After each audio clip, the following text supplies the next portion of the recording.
Beaming faces and happiness all around Borussia Dortmund, even though the atmosphere before the celebratory dinner was almost quiet in comparison to the stadium after the 2-0 win against Nuremberg. Some of the players still hadn't fully realized just what they had achieved. Ja, grandios. Magic. It was a day for which I've worked my whole life for, ever since I started playing football. I don't think I can really take in what's happened. I reckon it'll sink in over the next few days. Es wird in den nächsten Tagen kommen, denke ich. Das ist einfach das Gefühl, dass man It's simply the feel we've developed all through the season, to have played some great football and then to have also achieved our goal in the end. At the celebratory dinner was some jubilation, but previously in the stadium and the changing rooms there was no holding the players. Die Jungs waren nicht nur in der Kabine, waren auch im Wasser. The lads were fantastic, and not only in the changing rooms but in the water too, and that speaks for the team. They kept singing songs about Kagawa, who couldn't be with us today because of a family bereavement. Kagawa Shinji was the song that was sung the most. Aber Shinji war so das meistgesungene Lied. And Dortmund had something planned for the night too. Aki Watzke said he wanted to be the first to go to bed. Perhaps I'll be the anti-pole.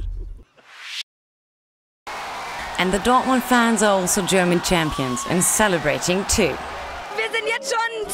We're champs with 2 games to go. It's unbelievable. You can't put it into words. After the 2-0 win against Nuremberg and Cologne's helping hand, all the dams broke after the final whistle, and not only in the stadium. The fans without tickets for the game that clinched Borussia the championship turned the Dortmund city centre and the Borsigplatz into a madhouse. The day-to-day is exactly that what we let slip since 2002. We've developed over the past years, and now we're reaping the rewards in 2011. It's barely conceivable what the fans will get up to when they're officially presented with the championship trophy on May 14th. Heads hung low amongst Bayer Leverkusen's fans. The match was lost and the championship too. Runners-up once again. Schlecht, einfach nur schlecht. Bad, really bad. 2-0 defeat against arch-rival Cologne killed all chances Heinkes team had of taking the title. Ist echt bitter, muss man sagen. Also, it's so bitter. Somehow, there's a curse on the team. In contrast to the past few games, Cologne, on the other hand, could be happy with the match. Director of football and temporary coach Volker Finke had the perfect debut. After all the troubles, today was very refreshing. Novakovic scored a brace and gave Cologne a bit of breathing space in a drop zone. Now we're keeping our fingers crossed that we don't get relegated, and then everything will be great. And the performance seems to justify their hopes. Battle for third. After the 1-0 home defeat against Gladbach, Hanover has now slipped back to fourth and is 2 points behind Bayern.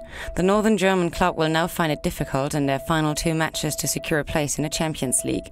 The 4-1 win against Schalke has put Bayern Munich right on track to make another appearance amongst Europe's top clubs next season.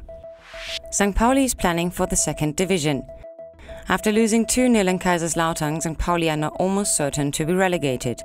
The Hamburg club sees relegation as a challenge and is already planning for the second division. St. Pauli is bottom of the table. Borussia Mönchengladbach and Eintracht Frankfurt are immediately above them. Still waiting for a win. Eintracht Frankfurt also failed to win in their 5th game with Christoph Daum in charge. The local derby against Mainz ended in a 3-0 defeat. Eintracht are now aiming to finish in the relegation playoff place.